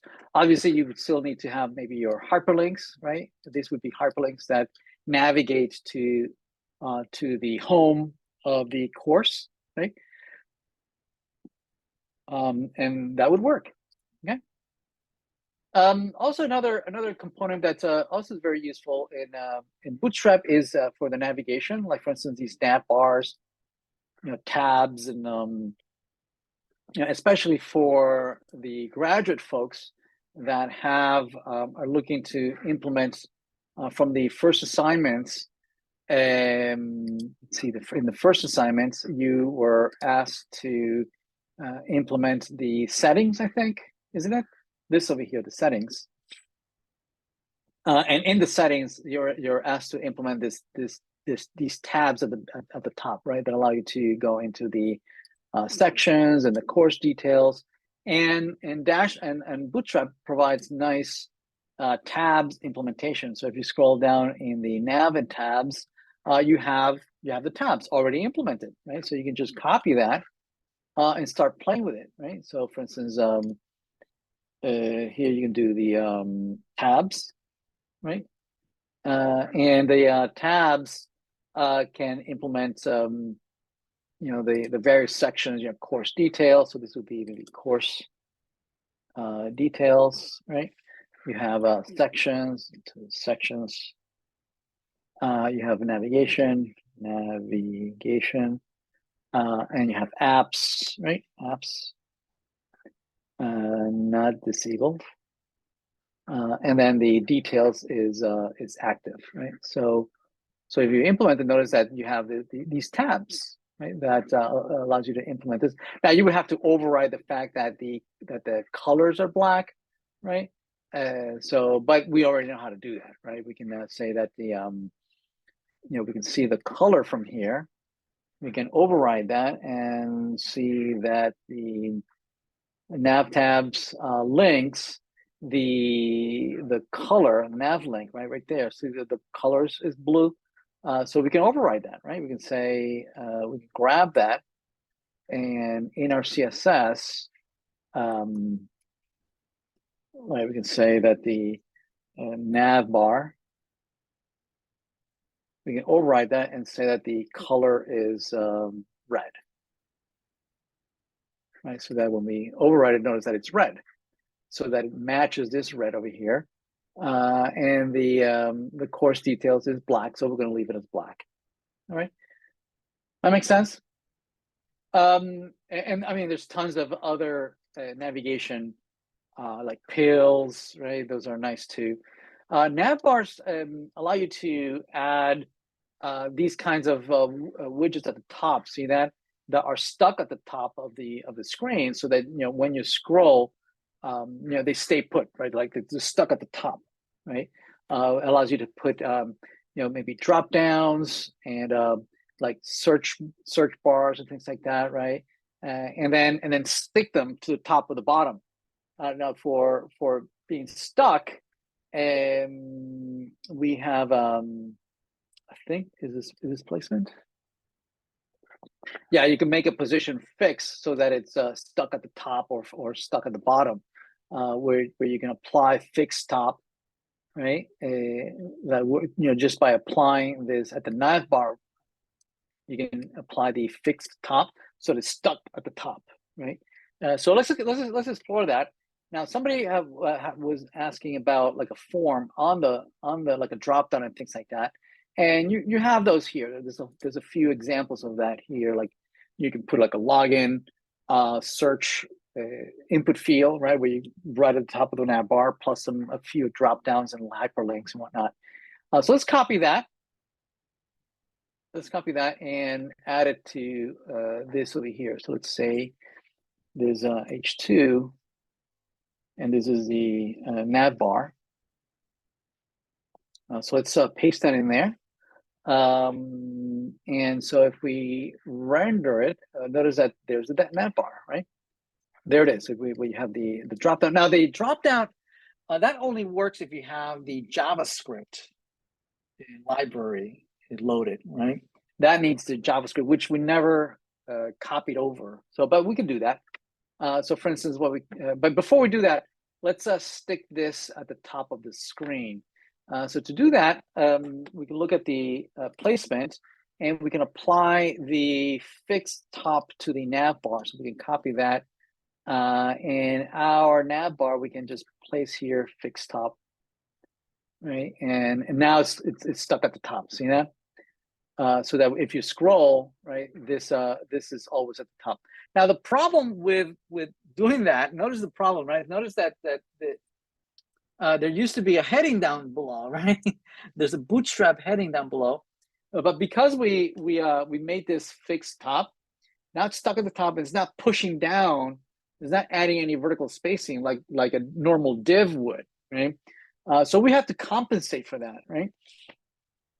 So for instance, this here, right, the navbar at the top is adding some vertical spacing, right? So it has some height, and the height is let's see how high this is. If you scroll down, it's about 54 pixels high, right? Plus maybe an 8 pixels above of padding above and 8 pixels below, right? So that's what? That's 16, that's 64 plus 6, that's 60 plus 10, that's 70 pixels. So we've lost 70 pixels, right? So how can we fix this? Well, we can fix it by pushing everything else, right? Adding a margin that compensates for that and pushes everything down those missing 70 pixels, right? What we could do is we can add a margin at the top, so margin at the top of 70 pixels, right? So that brings down, right, the again the Bootstrap here. See that? So let's fix that. We can say here at the container fluid, right? We can we use style, or we can certainly we can say we can create our own class. What could we call it? Fixed top margin or something like that. Maybe you could think of a better name. So we can go here, right, and declare it here, right, and say that Yeah, margin top 56. Notice it's adding a 56, but hours I want to make it 70. So now, okay, now it's constant. Right? If I refresh, notice that it pushes everything down to compensate for this overlapping, right? And the content. So yeah, our dropdown is not working because we don't have JavaScript, right? So let's bring in JavaScript. So what we could do is go back to the node modules in the Bootstrap section, right? And in here we have in the distribution we have JavaScript, and we can just copy Bootstrap min. So let's copy that, and we can bring it into our lib, right? And inside of Bootstrap we can paste the Bootstrap in there. And again, we haven't seen what JavaScript is just yet. But that's fine. We can take a look at that a little later, next week. And so in our HTML that we're using there, we can bring that in the Bootstrap lecture. We can say, we can load the script. Oh, wait a minute. I think this script needs JavaScript to be, jQuery to be installed as well, which we don't have. So probably this won't work either.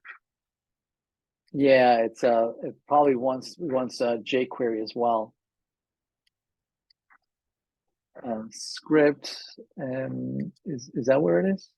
Did I put it in the right place? Let's see. Did I put it in the right place?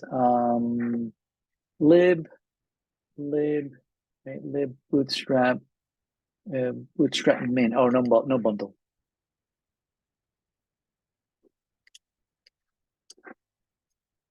Yeah, no, we need a few other things. So we need jQuery. Let's see if by adding jQuery is enough. Or maybe also the ordering matters too, if we declare it at the bottom. No. Okay, so probably need jQuery as well. Let's load jQuery. So jQuery CDN. Let's see if we can add jQuery. Minify, compress. Okay, let's minify. So let's copy this. And let's load it right before Bootstrap. Okay. Let's see if that fixes it. If not, okay, no. Oh, we need popper too. We need popper too. Popper JavaScript CDN. Let's see. Cloudflare, blah, popper.js.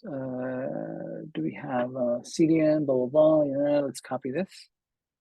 Copy script tag. Let's add that as well.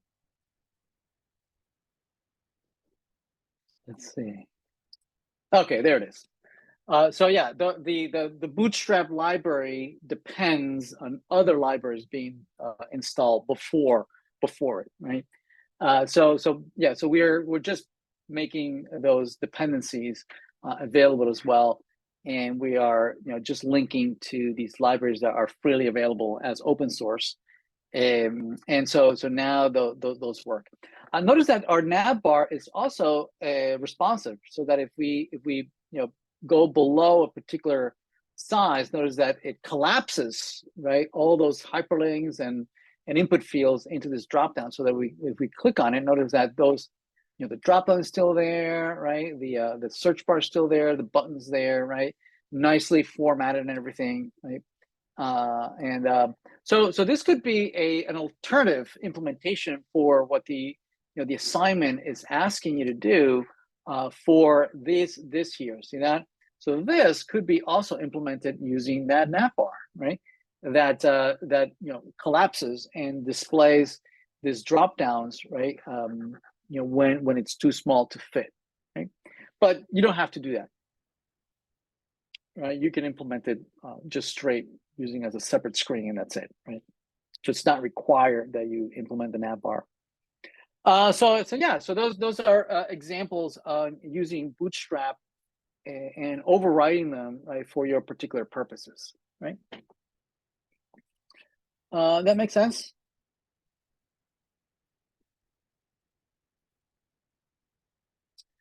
So I did want to also cover the extensive support that Bootstrap has for forms. Right? So if you go to forms, right, forms,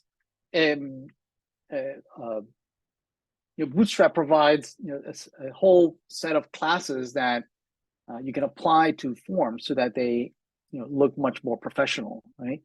In particular, one of the most striking differences between Bootstrap forms and regular forms is that it converts the form elements as block elements, right? By default, input fields, text areas, buttons, and whatnot, usually they are implemented as, the default implementation is that they're inline, right? They flow with the content of the text, right? And but in small screens, right, the more appropriate thing to do is to widen as much as possible the form elements so that as user scrolls through multiple fields in a form, right, you make it easy for them to tap and select, focus on input fields or check boxes, radio buttons, drop downs, and things like that, right? So and again, since Bootstrap is a mobile first library, right? The default behavior for forms in Bootstrap is that they are block elements, right? They take up the whole screen, because targeting that small form factor. Okay, so let's take a look at that and refactor some of the screens that we implemented in Canvas, right? So, for instance, in Canvas, in the assignments, right, we had this form that had input fields and text areas and radio buttons and all this. So let's revisit these, right, and apply Bootstrap to make these look much more presentable, right? So if we open up the the assignment editor, right, we had these input fields and these text areas. So let's bring in Bootstrap. Let's bring in Bootstrap. So let's link. And let's bring in here, lib, then Bootstrap, and then bootstrap.min.css, right? That didn't seem to work. Lib. Let's see. Did I use the right slash lib slash bootstrap slash bootstrap.min.css. Yeah, that looks right. Yeah, assignment editor. Am I in the assignment editor? Where am I? Oh, this is the index. No, I meant the screen. Assignment editor, the screen. There we go. Right. So here, let's bring that in. That. Okay. Now it's Bootstrap. Okay. So let's apply CSS, the Bootstrap CSS, to these form elements so that they look a little more presentable, right? So the most common of these classes is the form control, right? If you read through the documentation in Bootstrap, you'll notice that they use form control quite a lot, right, to apply as the basic styling of the form elements. Let's see, there's a question in the chat. I may miss this part. Do we need to implement the description for 4.4?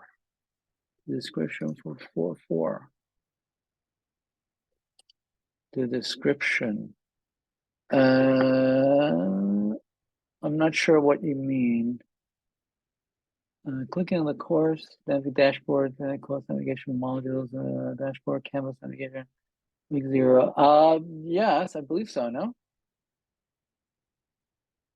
I mean, just the navigation, right? Part. Same. Does someone know which repo it's in? You mean my repo? Yes, I am uploading all this, and it is in the course repository that I shared earlier. I think it's in the course here. If you go to modules in the home, you have a link to the Git repository. So if you go there, This is a good repository for this. Oh, that's not it.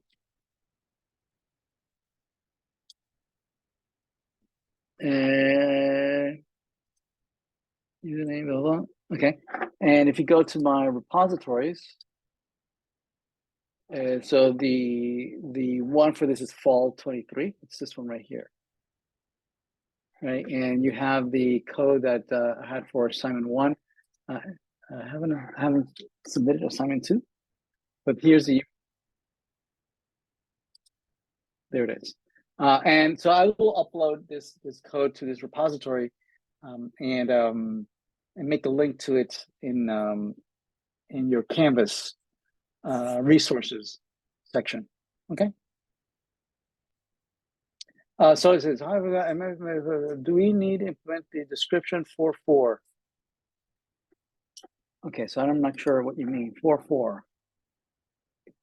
Like when we narrow the window, the screen should be hitting some columns. Yes, absolutely. Yeah. Or we only implement the home screen. Oh, okay. Only for the home screen. I'm sorry. Yes, you only implement that for the home screen, not all of them. Yes, here we only did it for the home screen, the narrowing and hiding, right? And for the dashboard, right? You're gonna implement the wrapping of those cards. Yep.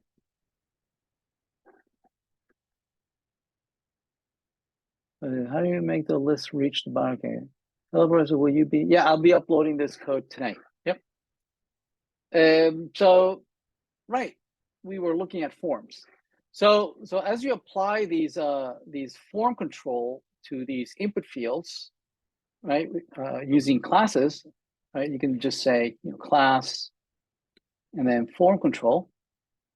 And when you refresh, you'll notice that they take up the whole width of the container, right? So same thing for the text area, right? So I can copy that and apply that to the text area like that, right? And so notice now it takes up the whole width of the screen, so I don't have to, for instance, ask for the columns 50 because it already takes up the whole width of the screen, right? So these points as well, right? We can apply that class, right? So it's the whole width of the screen, right? So it makes things look prettier. Same thing for the due date, right? So for the due date, so over here I can paste that, and notice that the text, the date right now is taking up the whole width of the screen, right? These input fields down below as well, right? We can just paste these. And they take up the one particular critique of the input fields is that if you have a whole bunch of them right next to each other, they are flush with one another. So one common thing to do is to override, right? Override, in your own index.css, override that all form control should have a default margin at the bottom, right? At the bottom of, say, I don't know, 10 pixels, right? And then you can just load your input field, your index, so that they all behave adding at least that margin. So notice that now those input fields are adding that margin below, right? All form control, which is the most common class that you use, right, to style these and have some spacing in between the fields. Okay. All right. Yeah, that's all I had for you. So next time we're going to start exploring JavaScript more on jQuery and how to render content dynamically, and this is going to be a segue for us to then introduce React.js next week. Right, so we're going to introduce the JavaScript language.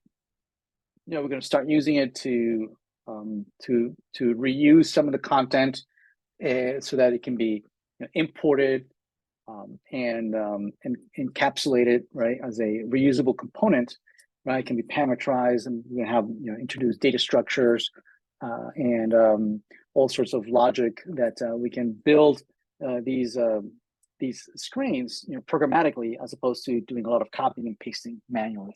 All right, so that's coming up later this week. Any questions? Let me upload this content right away before I forget. Let me stop this. Git status, git branch. So we are in the A2 branch. So we can say git add, git commit, bootstrap. And I'm going to push this. Push it. All right. And now in the repository, if you refresh, now you have this code in A2. Right. So I'm just going to copy this and paste it here so that you can have access to that. And then I'll change it. I'll add it, links to this in the Canvas resources section.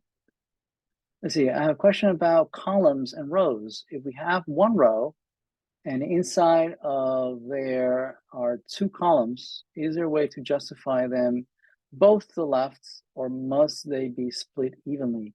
Yeah, no. So you could have you could have it split any which way you want, right? So if we go back to the Bootstrap, right, and in the let me start this again. Start. So in our example that we had earlier, right, that we had the grid system, right? We had this grid system. We were using 4 columns, but we could certainly have 2 columns and have one small and the other one big. I mean, is that what you mean? They don't have to be split evenly, right? You can split it any which way you want, right? So for instance, if we go back to the grid system, right, and we have this div class row, right, and we have 2 columns. Now, by default, when you have 2 columns, they render side by side, right?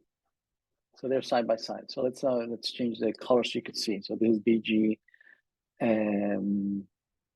secondary, and this is BG danger subtle. So one is red, right, and the other one's gray, right? So let's change this to primary subtle, and let's put some space in between. There it is. So we have 2 columns. So by default, it's split evenly, right, 50-50. But you can certainly change this size to be, on the left side, it only takes up 4/12, and on the other one, 8/12, right? So that on the side, it's a third width, and on the right-hand side, there's 2/3, right? So you can break them up any which way you want, right? So this could be even narrower. So this could be 2, and this could be 10, right? So it's very narrow on the left side, and then very wide on the right-hand side, right? So, and this maybe we can provide a little more content so you can see the difference, right? So notice that on the left side you have less space, and on the right side you have much more space. Rather than ratios out of 12, can it be like column 1 fits content adaptively, and column 2 yes, right? So exactly, yeah, absolutely. So you could say that this is 12 and this is nothing, like that.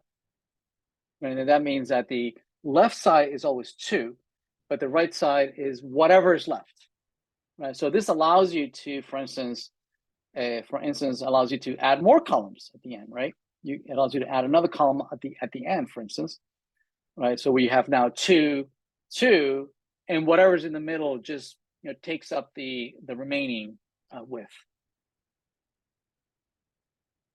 Yep.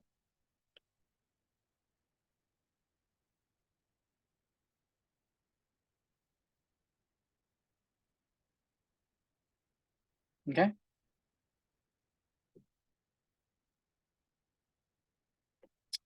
All right, anything else?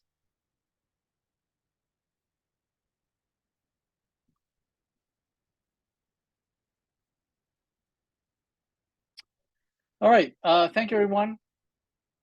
See you all later this week. Good night.